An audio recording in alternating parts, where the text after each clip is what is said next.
ഇന്ത്യക്ക് മേൽ അമേരിക്ക അടുത്തിടെ ചുമത്തിയ 50% തീരുവയെ ചെറുക്കുന്നതിനുള്ള തന്ത്രങ്ങൾ ആവിഷ്കരിക്കുന്നതിനിടയിലും റഷ്യൻ പ്രസിഡന്റ് വ്ളാഡിമിർ പുടിനും US പ്രസിഡന്റ് ഡൊണാൾഡ് ട്രംപും തമ്മിലുള്ള അലാസ്കയിൽ നടത്താനിരിക്കുന്ന കൂടിക്കാഴ്ച ഇന്ത്യൻ സർക്കാർ ഉദ്യോഗസ്ഥർ സൂക്ഷ്മമായി നിരീക്ഷിച്ചുകൊണ്ടിരിക്കുകയാണ്.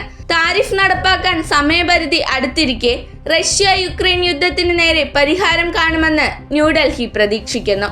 ഓഗസ്റ്റ് 15-ന് അലാസ്കയിൽ വെച്ച് ഡൊണാൾഡ് ട്രംപ് പുടിനെ കാണും. 3.5 വർഷത്തെ സംഘർഷം അവസാനിപ്പിക്കാൻ കഴിയുന്ന ഒരു വെടിനിർത്തൽ കരാറിന് യുക്രൈൻ പ്രസിഡന്റ് വോളോഡിമിർ സെലൻസ്കി ഉൾപ്പെടെയുള്ള കക്ഷികൾ അടുത്തെത്തിയെന്ന് പറഞ്ഞതിന് ശേഷം കഴിഞ്ഞ ആഴ്ച സോഷ്യൽ മീഡിയയിൽ ട്രംപ് ഇക്കാര്യം പ്രഖ്യാപിച്ചു. അതേസമയം വാഷിംഗ്ടണിനെ തീരുവകൾ പിൻവലിപ്പിക്കാൻ ഇന്ത്യൻ ചർച്ചകൾ കഠിനമായി പരിശ്രമിക്കുന്നുണ്ടെങ്കിലും അകാല അനുമാനങ്ങൾ നടത്താതിരിക്കാൻ അവർ ശ്രദ്ധിക്കുന്നു. താരിഫ് ഭാരം പൊതുജനങ്ങൾക്ക്, പ്രത്യേകിച്ച് ചെറുകിട ബിസിനസ്സുകാർക്ക് കൈമാറാൻ സർക്കാർ ആഗ്രഹിക്കുന്നില്ല.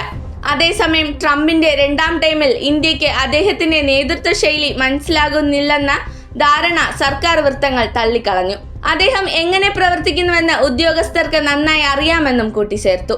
എന്നിരുന്നാലും നിലവിലെ ടൈമിൽ US-ലെ സ്ഥാപനപരമായ പരിശോധനകളും സന്തുലനാവസ്ഥയും ദുർബലമായതായും ട്രംപിന്റെ നയങ്ങൾ കാരണം സർവകലാശാലകൾ, ജുഡീഷ്യറി, പോലീസ്, മറ്റ് സ്ഥാപനങ്ങൾ എന്നിവ പ്രക്ഷുബ്ധമാക്കിയതായും അവർ അഭിപ്രായപ്പെട്ടു.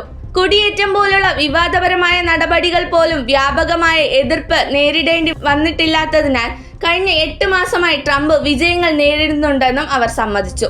ട്രംപിന്റെ 4 വർഷത്തെ മുഴുവൻ കാലാവധിക്കായി ഇന്ത്യൻ ഉദ്യോഗസ്ഥർ തയ്യാറെടുക്കുകയാണെന്ന് വൃത്തങ്ങൾ പറഞ്ഞു. ഒരു വലിയ ഇടപാട് സമീപനം ഇന്ത്യയുടെ താൽപര്യങ്ങളുമായി പൊരുത്തപ്പെട്ടിട്ടില്ല എന്ന് അവർ ഊന്നി പറഞ്ഞു.